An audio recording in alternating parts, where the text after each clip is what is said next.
Querido Enrique, ¿cómo estás? Qué gusto tenerte por acá. ¿Cómo te va? Con el gusto, Luciana. Muy buenos días. ¿Cómo estás, Enrique? A ver, nos ibas a hablar y ahorita vamos a hablar de distintos temas contigo. El tema central, y nos parece que nos tenemos que detener un poco más para tu análisis, el tema de María Corina Machado, pero es inevitable que te preguntemos a bote pronto de lo que ocurrió en Chile. ¿Cuál es la lectura que le das, Enrique? Bueno, sí, ligo los dos, pero sí que empiezo por Chile, que a ver, me parece otra vez que cuando la democracia está hecha para eso, para no solamente para elegir a gobernantes y a gobiernos y a partidos, sino cuando la población piensa que ya no funciona, tiene la opción de cambiar. Eso es la democracia, esos son los derechos políticos y esos son los que nunca hay que perder.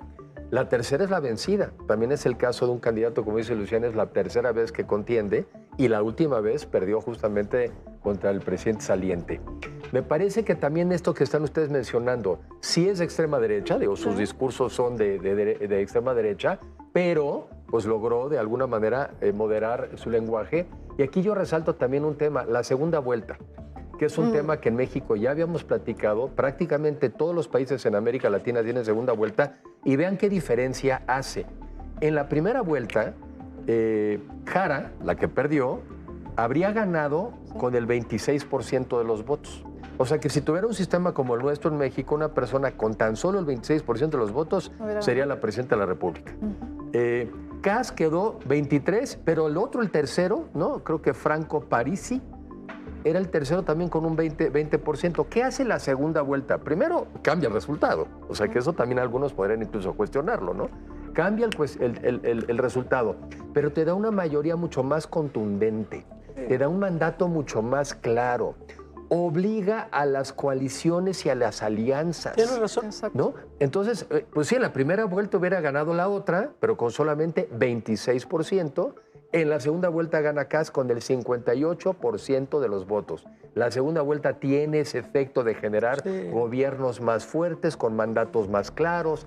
Te obliga también a temperarte. Si se hubiera quedado en la extrema derecha, pues no gana, ¿no? Sí, ya no habló de Pinochet, por ejemplo, ¿no? Que era lo que había hecho en los ya dos no habló de elecciones Entonces, anteriores. yo creo que en México, que fue un debate hacia el final de la administración del presidente Peña Nieto y que nunca prosperó, debemos de volver a pensar en nuestro caso en la segunda Porque vuelta. sí define la decisión de un rumbo de país. Sí. Sí lo define. O sea, en lugar de tres caminos que se podían ir por un lado, primero lo bifurca y después es contundente la decisión de rumbo de país, Luciana. Ahora, el tema de la segunda vuelta, al menos eso siempre han dicho los expertos, tiene que ver con un tema económico y por una cantidad de población aquí en México. Digamos, si es viable o no es viable. O sea, yo que vengo de un país que tiene segunda vuelta, evidentemente me parece que es pues, mucho más claro en una elección, pero... Además hay temas, yo digo, lo voy a estudiar con más cuidado, pero fue otra vez el voto obligatorio en Chile. Sí. Ya es voto obligatorio, hubo 85% de participación. O sea, los que también estamos abonando por un voto obligatorio con sanción,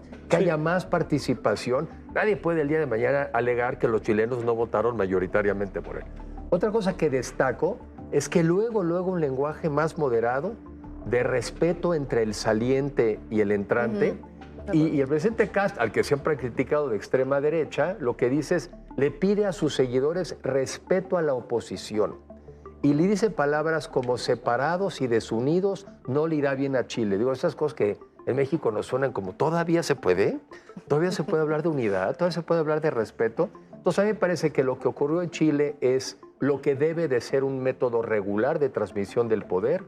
Y los dos temas centrales, como bien dicen, crimen, que para los estándares mexicanos no es nada. Sí, no, claro. O sea, el nivel de crimen en Chile con respecto al de México no es nada, pero para ellos se duplicó y es alarmante. Y critican que quizá el gobierno de izquierda no fue lo suficientemente sensible. Inmigración, que es un tema que allá también los trae verdaderamente locos, ¿no?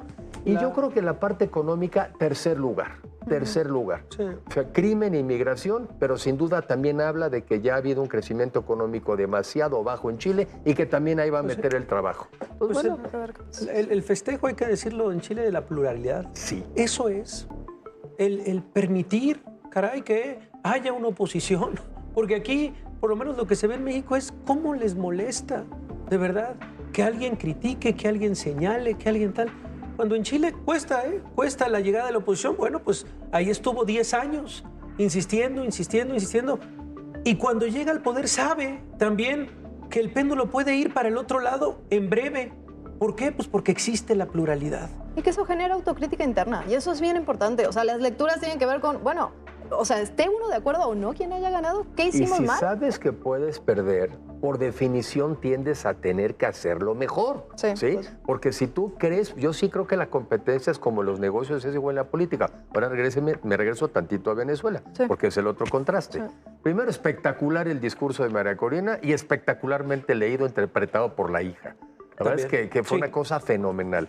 Cuando volví a leer algunas partes, pues sí me quedo muy preocupado, porque ella habla, dicen, mira todo lo que empezó a pasar en Venezuela. Fragilidad de instituciones. Y yo en México, en un tuit que subí, dije, check. Creer que el carisma sustituye al Estado de Derecho, check. Desmantelamiento de la democracia, check. Falsificación de la historia. Ya ves que ahora tenemos unos nuevos historiadores repensando y hablando del mundo prehispánico, check. Cooptación y corrupción de las Fuerzas Armadas, sí. También. Purga del Poder Judicial, también. Devastación del medio ambiente, también. Corrupción desbordada, también. Fusión del gobierno con el crimen organizado, check. División social y desconfianza. ¿Cuáles nos faltan en México? ¿Y cuántas más vamos a permitir? Una semana de contrastes. Sí. Una semana de contrastes, pero también yo creo que de aliento. Pero también a los mexicanos nos debe dar ánimo. De un lado, los venezolanos no supieron reconocer los signos de la dictadura y llevan 25 años y que no se la han podido quitar. Y los chilenos, después de una dictadura, ya aprendieron a jugar a la democracia. Tienes razón, el tema de los contrastes. El tema particularmente lo que significa en Venezuela el ser opositor, hay que decirlo, y eso está a la luz internacional, la manera en la que el gobierno de Nicolás Maduro persigue a opositores y los encierra también, eso es innegable. Y la manera en la que sí no se transparentó esa última elección en la cual la oposición demostró que había ganado con las actas computadas y pues la imposición de una dictadura. También en algún software que todavía no he subido, pongo una cosa de que para defender algo en un principio necesitas una dosis de valor más pequeña.